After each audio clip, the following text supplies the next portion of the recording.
আমি এই ইস্যুটা নিয়ে আর কথা কইব না ভাবছিলাম, কিন্তু দেখতেছি কথা না বললেই না। এর মধ্যে পররাষ্ট্র মন্ত্রণালয়ের সচিব বদলানো হইলে আমার এই এপিসোডে আর হাত দিতে হইতো না। এখন কইতে পারেন যে আপনি কইলেই বদলাইতে হবে, আমি যদি বলি হ্যাঁ হবে, সমস্যা আছে কেন?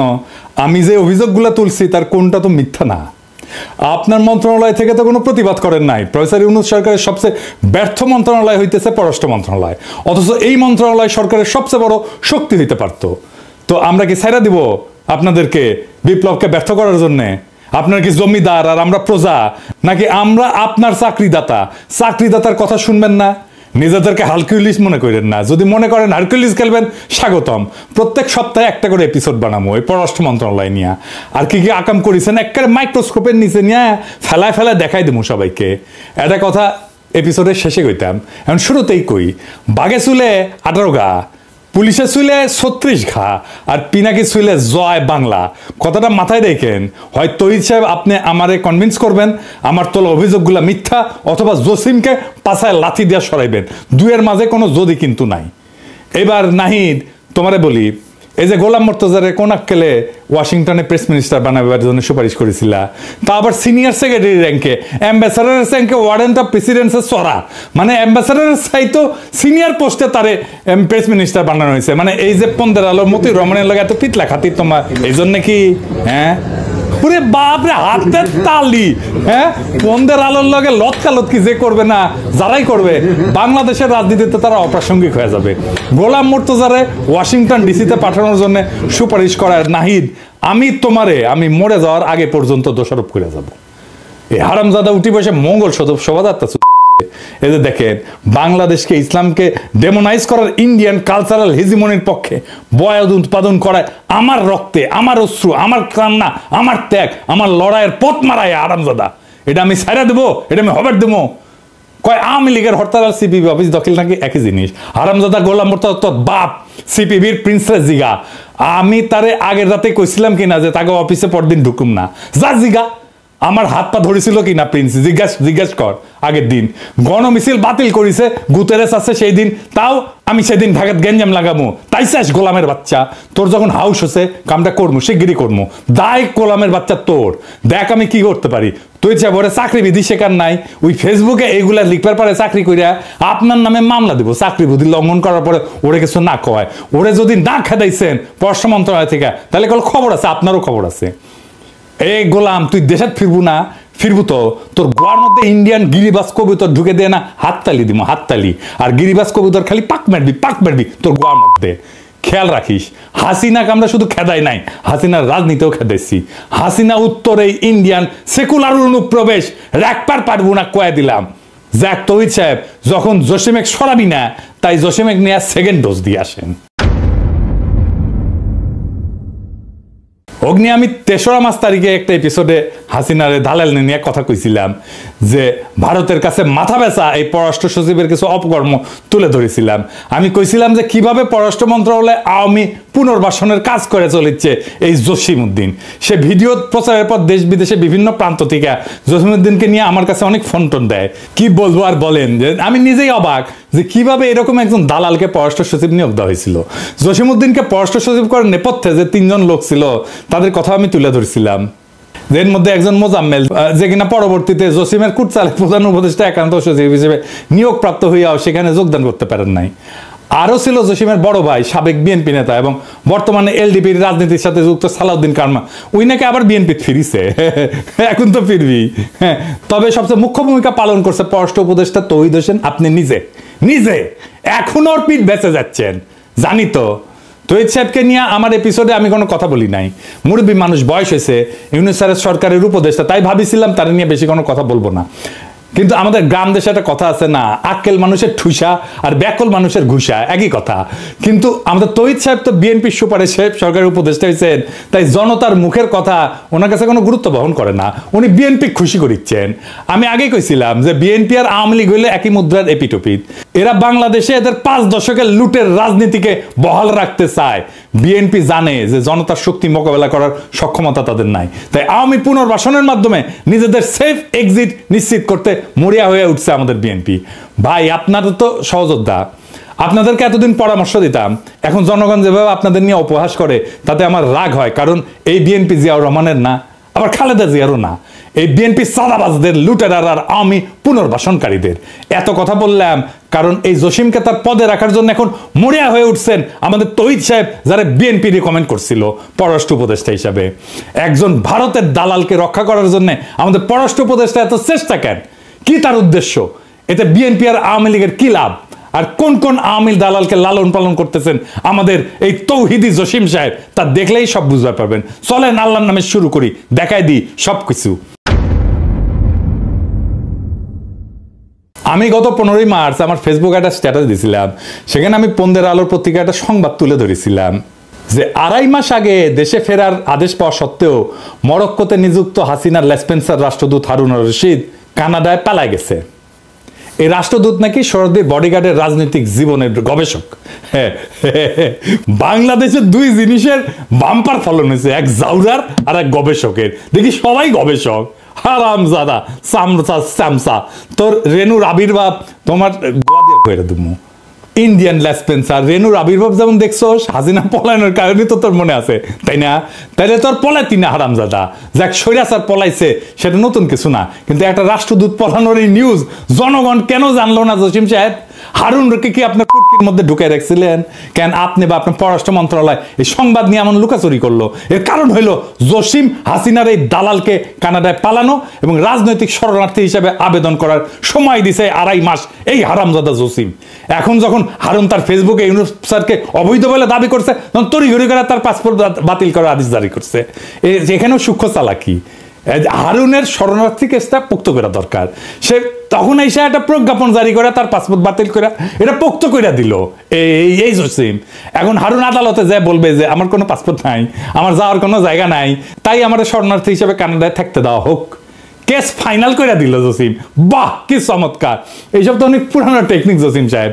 আপনি নাকি 30 বছরের বেশি চাকরি করেছেন, তো আপনি এতদিন চাকরি করে বালটা শিখেছেন। আপনি তো গ্রীসের রাষ্ট্রদূত ছিলেন, সেখানে এরকম শরণার্থী কেস হাজার হাজার। আপনি যদি এই টেকনিক সম্পর্কে না জানিয়ে থাকেন তাহলে আপনি একটা বোকা এবং বেকুব পররাষ্ট্র সচিব। আর যদি তা না হন তাহলে আপনি 2025 সালের সেরা রাষ্ট্রদ্রোহী, যিনি পতিত স্বৈরাচারের এজেন্টকে পালানোর সহায়তা করছেন এবং তার রাজনৈতিক আশ্রয় পাওয়ার সহায়তা করছেন। এমন না যে কানাডার কেস আপনার জন্য নতুন ছিল।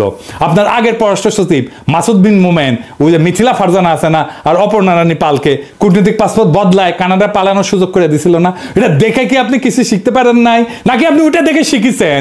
হ্যাঁ, আপনার মাথায় নতুন বুদ্ধি আসিছে যে হাসিনার দালালদের পালানোর সুযোগ করে দেওয়ার। আপনার যে জাউরা কইছিলাম না, কম কইছিলাম। আপনি আসলে একটা বিশ্ব জাউরা। জাউরামিতে আপনি বিশ্ব তালিকায় স্থান পাবেন। আলহামদুলিল্লাহ, বাংলাদেশের একজন জাউরা অ্যাটলিস্ট পৃথিবীর সেরা হয়েছে। কিন্তু সমস্যা হলো আপনি জাউরা, কিন্তু মাথায় কোনো বুদ্ধি নাই। আপনি যখন এই কাজের কাজ করেন তখন আপনার প্রধান সহযোগী নাজমুল হক ছিল মহাপরিচালক প্রশাসন। নাজমুল নিয়ে গত পর্বে অনেক করছি, পাক্কা আওয়ামী পরিবার থেকে উঠে আসা কর্মকর্তা নাজমুল, যাকে মাসুদ বিন মোমেন গোপনে মহাপরিচালক প্রশাসন বানায় যায় আওয়ামী লীগপন্থী অফিসারদের সেফ প্যাসেজ দিতে। জসিম নাজমুল সিন্ডিকেট তাদের 5 মাস সময় হারুনের মতো আর কি কি অপকর্ম করেছে তা আস্তে আস্তে প্রকাশিত হবে। আমার কাছে খবর আসিচ্ছে। যাই হোক, এটা পরে আসিচ্ছি। পররাষ্ট্র মন্ত্রণালয়ের মেরুদণ্ড আর কর্মকর্তাদের মনোবল ভেঙে দিয়া ভারতের বিপক্ষে একটা দুর্বল কূটনীতি গড়ে তোলায় এই আপনাদের মিশন, তাতে কোনো সন্দেহ নাই। তৌহিদ জসিমের মিশন এইটা। কেমন পররাষ্ট্র সচিব সুপারিশ করলেন আপনি তৌহিদ সাহেব? মানুষ চিনতে না পারেন, কিন্তু দালাল চিনতে না পারলে তো এই সরকার আপনার জায়গা থাকা উচিত না। দালাল চিনতে না পারলে আপনি নতুন বাংলাদেশের জন্য কি অবদান রাখবেন? জসিম সাহেব, আপনি কেমনে জানলেন যে আমি পিনাকি আপনার এই চালাকি ধরবে পারবো না? আমি তো হাসিনার নির্যাতনে ফ্রান্সের শরণার্থীর আবেদন করেছিলাম। আপনার তো জানা দরকার ছিল, যার কেউ বুঝুক না বুঝুক, আমি অন্তত আপনার এই ধান্দাবাজি ধরবে পাবো। হারুনের পালানো আপনার অগোচরে হয় নাই জসিম সাহেব। এই গল্প অন্যদের শুনায়েন, আমারে না। আমরা আপনার গল্প বুঝতে পারিছি। গোয়েন্দা সংস্থা দিয়া আপনার বা আপনার সহযোগীদের মোবাইল ফরেনসিক করলে হারুনের সাথে আপনার যোগাযোগের স্পষ্ট প্রমাণ পাওয়া যাবে। আমি নিশ্চিত করে কইবার পারি। তৈরি বিয়া কইরাও থুক্কু দেওয়া যায়, তালাক দেওয়া যায়, কিন্তু আপনি জসিমের মতো এরকম দেশ বেচা বাটপার পররাষ্ট্র সচিব সুপারিশ করে যদি থুক্কু দিতে না পারেন, তালাক দিতে না পারেন, তাহলে আপনাকে নিয়ে আমাদের বিশেষ অনুসন্ধান চালানো প্রয়োজন হবে। অবশ্য মানব জমিন পত্রিকা আপনার নিয়ে ভালোই অনুসন্ধান চালাইতেছে। দেখেন, আপনি কয়দিন আগে নিজেই কি বলেছেন যে আপনি ব্যর্থ। তো ব্যর্থতার দায় স্বীকার করে চলে যান। আছেন কেন এই পদে এখনো? খুব মজা না ক্ষমতা মাখনে খাইতে? খুব মজা না? নরম না? হ্যাঁ, ব্যর্থ হইয়া জনগণের টাকা বেতন নিতে লজ্জা লাগে না তো ইচ্ছা আপনার? জসিমের মতো একটা হাসিনার দালালকে কেন আপনি সুপারিশ করেছেন? কেন তার সব অপকর্ম ঢাকার জন্য আপনি এত মরিয়া? কি উদ্দেশ্য আপনাদের? আসেন সেটা একটু দেখি। জসিমের মূল উদ্দেশ্য বোঝার জন্য বেশি দূর যাওয়া লাগবে না। গত 18 অক্টোবর 2024 সালে বাংলা ট্রিবিউনে একটা সাক্ষাৎকার ছাপা হয়। সেটি উনি কি কইছেন সেটা না দেখি। উনি কইছেন, অন্তর্বর্তী সরকারের সফলতার উপর বাংলাদেশের ভবিষ্যৎ পররাষ্ট্রনীতি কতটুকু শক্তিশালী হবে সেটি নির্ভর করছে। অন্তর্বর্তী সরকারকে বিদেশিরা গভীর আগ্রহ নিয়ে পর্যবেক্ষণ করছে এবং একই সঙ্গে এই কাজে আন্তরিকভাবে সহায়তা করতে চাইছে। এর অভিষ্ট ফলাফল হচ্ছে নির্বাচনের মধ্য দিয়ে পরবর্তী যে সরকার আসবে তাদের সঙ্গে বিদেশিদের সম্পর্কের অন্যতম নির্ধারক হবে দেশীয় সংস্কারের সাফল্য। হারামজাদা বিশ্বজাদা, নির্বাচনের জন্য একেবারে পাগল হয়ে গেছো। হ্যাঁ, একেবারে বিএনপির কেস ফলো করিচ্ছ না? বিএনপির লিখে দেওয়া টেক্সট না? নির্বাচনের পরে সরকার কি করবে এটা ভাবার তোর কাজ। জসিমকে নিয়ে করা আগের পর্বে আমি বলছিলাম যে বাটপার এখন বিএনপিকে ক্ষমতা আনার জন্য পাগল হয়ে গেছে, আর সেই সাথে বাস্তবায়ন করতেছে ইন্ডিয়ান প্রেসক্রিপশন, যেটা হইলো ইউনূস সরকারের দ্রুত বিদায় আর আওয়ামী লীগের পুনর্বাসন করা। আগের পর্বে আমি বলেছিলাম না যে জসিম এই সরকারের লেজিটিমেসি আর বিপ্লবের ন্যারেটিভ নিয়ে কোনো কাজ করে নাই? কেন করে নাই তা এখন পরিষ্কার। তো এই কাজ যে করা লাগবে এমন কথা যে জসিম জানতো না তা কিন্তু না। এই সাক্ষাৎকারে দেখেন এই হারামজাদা কি বলিছে। অন্তর্বর্তী সরকার দায়িত্ব নেওয়ার প্রথম দিকের একটা চ্যালেঞ্জ ছিল জুলাই আগস্ট বিপ্লবের সঠিক ন্যারেটিভ তুলে ধরা।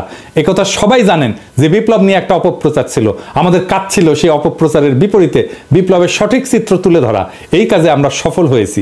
দ্বিতীয় বিষয় ছিল সরকারের সংস্কার চিন্তাভাবনা ও সংস্কার কার্যক্রম তুলে ধরা। এটি এখন চলমান এবং আমাদের জন্য নতুন বিষয়। কাজে এই বিষয়টি তুলে ধরে বিভিন্ন দেশের সঙ্গে একযোগে কাজ করার প্রতিশ্রুতি আদায় করা খুব কঠিন না হইলেও একটা চ্যালেঞ্জ ছিল। তো জুলাই বিপ্লবের কোন ন্যারেটিভটা আপনি করেছেন জসিম সাহেব একটু জানাবেন? কোন করেছেন? হ্যাঁ, কইলেই হইলো ন্যারেটিভ তৈরি করেছেন, কি বালটা করেছেন এটা জানি না আমরা। হ্যাঁ, বিভিন্ন দেশের সাথে একযোগে কাজ করার যে সম্মতি আদায়ের জন্য আপনি গেছেন সার্বিয়া, আলজেরিয়া, মিশর, এটাই না? এই ভূগোল বুঝাইতেছেন। এইসব গল্প ইন্ডিয়ায় যাইয়া আপনার পলাতক ঠাকুরমা হাসিনা শুনেন। আসলে আপনি যখন এই সাক্ষাৎকার দেন তখন পররাষ্ট্র সচিব হিসেবে আপনার বয়স মাত্র 40 দিন। তখন থেকে আপনার এজেন্ডা পরিষ্কার ছিল, কিন্তু মানুষ আপনার চালাকি ধরতে পারে নাই। কারণ আপনি তখন জুলাই ন্যারেটিভ, আহতদের চিকিৎসা, এই সমস্ত বড় বড় কথা বলে সবার মনে আশা সঞ্চার করার চেষ্টা করেছেন। কিন্তু বাস্তবে ভারত এবং বিএনপির প্রেসক্রিপশন মোতাবেক আপনি অত্যন্ত সুকৌশলে কাজ করে গেছেন এবং যাচ্ছেন। আপনার মিশন হইল হাসিনার দালালদের পুনর্বাসন এবং বিএনপির ক্ষমতায় আসার পথ সুগম করা। এই মিশনে আপনার পাহারাদার হইল পররাষ্ট্র উপদেষ্টা মিস্টার তৌহিদ হোসেন। আপনারা মিলা স্বৈরাচারের যে সমস্ত দালাল পালতেছেন তার কিছু আগের পর্বে দেখাইছি। সব ইচ্ছা করে একেবারে দেখাই নাই, কারণ সব দেখাইলে নিতে পারতেন না। চলেন আপনার কিছু সহল স্পেন্সারদের সাথে আপনার একটু পরিচয় করাই দিই। ভাবছিলাম বেশি নাম বলা লাগবে না। গতদিন দুইটা পেরেক মারিছিলাম, একটা ছিল 5ই আগস্টের আগে 2রা আগস্ট, যখন আপনি নিজের ফেসবুক প্রোফাইল পিক্সেল কালো করে লিখেছিলেন শোকাবহ আগস্ট। আবু সাইদ মুগ্ধ সহ প্রায় 1.5 সহস্রাধিক ছাত্রদের আত্মত্যাগ কি আপনার হৃদয় এতটুকু দাগ কাটে না জসিম সাহেব? বুঝলাম তখন হাসিনা পলায় নাই, কিন্তু আপনি পররাষ্ট্র সচিব হওয়ার পরে এই সরকারের সময় কিভাবে মাজেদা রফিকুন্নেসার মতো আওয়ামী লীগ প্রেসিডিয়াম কমিটির একজন সদস্যকে বঞ্চিত কর্মকর্তা হিসেবে পদোন্নতির জন্য সুপারিশ করেন। আপনাকে আহ্বান জানাইছিলাম সংবাদ সম্মেলন করার। 2 পেরেকে যেহেতু উপদেষ্টা পরিষদ জসিমরে সরান নাই, তাই আজকে আরো কিছু পেরেক মারি। 3 নাম্বার পেরেক। সৈয়দ মুনতাসির মামুন 24 ব্যাচের কর্মকর্তা। হাসিনার আমলে নিজেকে গর্বভরে ভারতের রয়ের এজেন্ট হিসেবে পরিচয় দিতেন। এই চাকরি তিনি পাইছেন তার একমাত্র বিদেশ পদায়নের সময়। সেটা কোথায়? সেটা ভারতের নয়াদিল্লি। এই কর্মকর্তা গত 4-5 বছর ধরে আইটি অনুবিভাগে প্রথমে পরিচালক, পরে মহাপরিচালক ছিলেন। এই পুরা সময় তিনি অত্যন্ত দায়িত্বের সাথে A2I কে পররাষ্ট্র মন্ত্রণালয়ে অনুপ্রবেশের ব্যবস্থা করে দিচ্ছেন। ইউনিফাইড ওয়েবসাইটের মাধ্যমে বস্তা পচা ডিজাইনে পররাষ্ট্র মন্ত্রণালয়ের সকল দূতাবাসের জন্য এক ধরনের ওয়েবসাইটের কাজ হাতে নেন এই মুনতাসির। তার আসল উদ্দেশ্য হইল পররাষ্ট্র মন্ত্রণালয়ের অধীনে সব দূতাবাসের তথ্য হাতায় ভারতে পাচারে সহায়তা করা। এই কাজে তাকে কারিগরি সহায়তা দিচ্ছে A2I এর পরামর্শক ফারহাদ জাহিদ শেখ। এই লোকের সম্পর্কে বেশি কিছু বলবো না। ওই দোয়া পলক আর সাইবার চোর আনির চৌধুরীর প্রধান সহযোগী। 5ই আগস্টের পর ফরহাদ জাহিদের চাকরি গেল, মুনতাসির বহাল তবিয়তে আছে। এই মুনতাসির পররাষ্ট্র মন্ত্রণালয়ে তার সেরা ইনোভেশন করছে। তা হইল শেখ হাসিনা নিউরাল নেটওয়ার্ক নামে একটা আইটি ব্যবস্থা। বুঝি চাও? হ্যাঁ, ভালো তো, ভালো না? হ্যাঁ, আপনাদের দুইজনের ছবির পাশে শেখ হাসিনার বুদ্ধির ছায়া ঘুরে বেড়াইতেছে আর আপনারা নতুন বাংলাদেশের গল্প শুনাইতেছেন। কি মজা! এই নিউরাল নেটওয়ার্কের কনসেপ্ট নোটে কার স্বাক্ষরের কথা বলা আছে? সৈয়দ মুনতাসির মামুন, জসিম সাহেব। নিজের মন্ত্রণালয়ের ওয়েবসাইট ব্যবস্থাপনাটাও আপনারা দেওয়া হয় না। আপনি আসলে কি পারেন একটু বলবেন? কাজ পারেন না, মন্ত্রণালয় চালাইতে পারেন না, ওয়েবসাইট দেখেন না। আপনি কি কোটায় ডিপ্লোমেট হয়েছিলেন? আপনি কি কোটায় ডিপ্লোমেট হয়েছিলেন? পারেন তো খালি ওইটাও পারেন কিনা একদিন দেখুন নি, সামনে করবেন। হ্যাঁ, আইসেন, হ্যাঁ, দেখে রাখবেন পারেন কিনা ওইটা। আপনার এই পদে না রেখা গাধা হিসেবে এক্সপোর্ট করলে দেশে বেশি লাভ হইতো। শুনছি মুনতাসিরের পদোন্নতির জন্য আপনি সুপারিশ করেছেন, খুব ভালো কাজ করেছেন। আমি জনপ্রশাসন সচিব, মুখ্য সচিব এবং মন্ত্রী পরিষদ সচিবকে আহ্বান জানাবো, হাসিনার এই দালাল যাতে জসিমের প্ল্যান মোতাবেক পদোন্নতি না পায়। স্বঘোষিত ভারতের দালাল আর হাসিনার লেসপেন্সার যদি পদোন্নতি পায় না, তাহলে পররাষ্ট্র মন্ত্রণালয়ের বিরুদ্ধে কি করতে হবে আমাদের জানা আছে। আমাদের বাধ্য করবেন না, সাবধান কইরা দিলাম। হ্যাঁ, বেশি আমি সাবধান করি না, অল্প করি, করলাম। চতুর্থ পেরেক, বিএম জামাল হোসেন 21 ব্যাচের গোপালী মাল। এই ব্যাচটা পুরো আওয়ামী দালালের ভরা। নাজমুল আছে এই ব্যাচেরই। তো আসেন এই বিএম জামাল নিয়ে বলি। এই জামাল হাসিনার সময় কলকাতায় উপ হাই কমিশনার ছিল। ওই সময় ভারতের রয়্যাল এজেন্টদের সাথে মিলা পশ্চিমবাংলার ভারতীয় মুসলিমদের অবৈধভাবে বাংলাদেশে পুশব্যাকে সহযোগিতা করছেন। এই যে দেখেন, কলকাতা থেকে হারবাল খাইয়া যখন এই দালাল দুবাই গেছে, তখন দেখেন সভা সেমিনারে কি বলে দেখেছেন? সে নাকি ভারতের ব্যবসা প্রসারে কাজ করেছেন। এই অনুষ্ঠানের আয়োজক ছিল মহারাষ্ট্র বিজনেস নামে ভারতীয় ব্যবসায়ীদের সংগঠন। হারামজাদা গোপালী দালাল দেশের বেতন নিয়ে ভারতের অনুষ্ঠানে যায় ভারত প্রেম, হ্যাঁ মাদার, তোদের মতো দালালদের থাপ্পায় থাপ্পায় পাবলিকে পররাষ্ট্র মন্ত্রণালয় থেকে কেন বাইর করে দেয় নাই? আমি এটা বুঝি না। কি জসিম, খুব ভালো লাগে নাকি রে জামাল রে? নাকি জামাল গোটা খাইছ? হ্যাঁ খাইছো? এই জামাল জুলাই বিপ্লবের সময় দুবাই পুলিশে অভিযোগ কইরা 57 জন প্রবাসীকে পুলিশ দিয়ে গ্রেপ্তার করায়। জামালের বিরুদ্ধে প্রবাসীরা অভিযোগ জানায় আমাদের প্রবাসী কল্যাণ উপদেষ্টা আসিফ নজরুলের কাছে। সেই অভিযোগে উল্লেখ করে পররাষ্ট্র মন্ত্রণালয়কে একটা চিঠি পাঠায় প্রবাসী কল্যাণ মন্ত্রণালয়। এই যে এটা কিন্তু তৌহিদ জসিম গং মিলা সেই চিঠির কোনো ব্যবস্থা না নিয়ে জামালকে মহাপরিচালক পদে বসাইছে, দায়িত্ব দিছে আফ্রিকা অনুবিভাগের। বাহ জসিম বাহ, বিপ্লবের বিপক্ষে তোমার স্পষ্ট অবস্থান প্রমাণে আর কি লাগবে? প্রবাসী ভাইয়েরা দেখেন পররাষ্ট্র মন্ত্রণালয় আপনাদের কি উপহার দিতেছে, দেখেছেন? দেখেছেন? আপনার পয়সায় আপনারে বাম্বু যে দেয় তারে নিয়ে আসে পদায়ন করে এই তৌহিদ সাহেব। আমরা বিভিন্ন সময় আসিফ নজরুল মাহফুজদের ভুল বুঝি, বিপ্লবের সাথীদের ন্যায় বিচার নিশ্চিত করতে না পারার জন্য অভিযোগ জানায়। কিন্তু এই জসিমের মতো ঘাপটি মেরে বসে থাকা দালালদের কারণে পুরা সরকারের বদনাম হয়। এই জামাল নিয়ে তুমি যে কামাল করিস জসিম, সেই অপরাধে তোমার জামাল গোটা 2 বেলা প্রেসক্রিপশন দিয়ে দিলাম। জনতা আসবে তোমার ওষুধ নিয়ে, গেটে পুলিশ বাড়াইতে বল, আর লক্ষণ সেনের মতো পালানোর জন্য পিছনের গেট খোলা রাখ, দেখ পিছে গেট খোলা আছে কিনা। পঞ্চম পেরেক, সারোয়ার আলম 31 ব্যাচের কোটার মাল, বাড়ি কুড়িগ্রাম, আমার বাড়ির পাশে, পরিচয় সাবেক ছাত্রলীগ। এখানেই শেষ না, এই লীগের প্রোডাক্ট পররাষ্ট্র মন্ত্রণালয় থেকে পেশনে হাসিনার সহকারী প্রেস সচিব হয়েছিল। সাধারণত প্রেস উইংয়ে পেশাদার সাংবাদিক আর বিসিএস এর তথ্য কেন্দ্রের কর্মকর্তা পদায়ন করা হইল। সারোয়ার হইল আওয়ামী বিশেষ কোটায় পদায়িত কর্মকর্তা। শোনা যায় এলাকায় নাকি 2029 সালে নির্বাচন করার প্রস্তুতি নিচ্ছিল। আমি খোঁজ নিছি, কথা সত্য। কিন্তু হাসিনা যখন পলাইছে তখন তো সরার পলাইতে পারে নাই। সে পররাষ্ট্র মন্ত্রণালয়ে যোগদান করতে আসলে তাকে তো বরখাস্ত করে পুলিশে দেওয়ার কথা ছিল। কিন্তু আমাদের হারকিউলিস জসিম সাহেব এই সারোয়ারকে পরিচালক পদে পদোন্নতি দিয়া পররাষ্ট্র মন্ত্রণালয়ে সসম্মানে যোগদান করায়। কি আর বলবো, এভাবেই চলিতেছে আমাদের পররাষ্ট্র মন্ত্রণালয়। শেষ কথা গত পর্বেই কইছি, জসিমকে জয় বাংলা করতে হবে, এর কোনো বিকল্প নাই। আমি ইউনিস স্যার আর পুরো উপদেষ্টা পরিষদকে আহ্বান জানাইতেছি, জসিমকে পররাষ্ট্র সচিব পদ থেকে অপসারণ করে ডিবি অথবা ডিজিএফআই হস্তান্তর করেন, ওর মোটিভ অনুসন্ধান করেন, ওর মোবাইল ফরেন্সিক করেন, ব্যাংক হিসাব নেন, পুরা পরিবারের দুদককে বলেন সবকিছু দেখতে, আওয়ামী লীগের দালালদের পুনর্বাসন কইরা আর হাসিনার লেসপেন্সারদের বিদেশে পলায়ন, পদোন্নতি থেকে শুরু কইরা যেসব কাজ এই জসিম করিছে, তাতে এই জনগণের ট্যাক্সের টাকায় ভাত খাওয়ার আর কোন সুযোগ তার জন্য নাই। এই ভারতের দালাল এই ভারতের প্রেসক্রিপশনে চলে, প্রত্যেকদিন সে ইন্ডিয়ার সাথে কথা বলে। আপনি খোঁজ নিয়ে দেখেন, ইউনুস স্যার জসিম জান আপনার সাথে চীন সফরে না যায়, চীন সফরে পররাষ্ট্র মন্ত্রণালয়ে যত কর্মকর্তা যাবে প্রত্যেকের বিষয়ে অনুসন্ধান চালাবেন। জসিমের কোনো বিশ্বাস নাই, সে হাসিনার চীন সফরের কথা জানে, সব কথা জানে। চীন সফর থেকে ফিরে আসা এই কথা যে ভারতের কাছে পাচার হবে তার কর্মকাণ্ড থেকে নিশ্চিত হওয়া যায়, ওই সব কিছু কয়ে দিবে যে কি কি করেছেন আপনি। আর এত কিছুর পরে যদি আপনারা জসিমকে সরাইতে না পারেন, তাহলে আমার অনুরোধ, যে সমস্ত আওয়ামী লীগের কর্মকর্তাদের আপনারা চাকরি থেকে বরখাস্ত করেছেন, বাধ্যতামূলক অবসর দিচ্ছেন, তাদের চাকরি ফিরিয়ে দেন। জসিম নাজমুল গঙের মতো আওয়ামী দালালদের শপথে রেখা অন্য ক্যাডারের আওয়ামী দালালদের চাকরি থেকে অপারেশন করলে তাদের প্রতি বৈষম্য করা হবে। তা আমরা তো এত বৈষম্যের বিরুদ্ধে এত রক্ত দিলাম, এত প্রাণ দিলাম। যদি জসিম বাংলাদেশে পররাষ্ট্র সচিব থাকে, তাহলে সব আওয়ামী লেসপেন্সারদের দেশে নিয়ে আসেন, জনতা তখন তার বকে আদায় করে নেবে।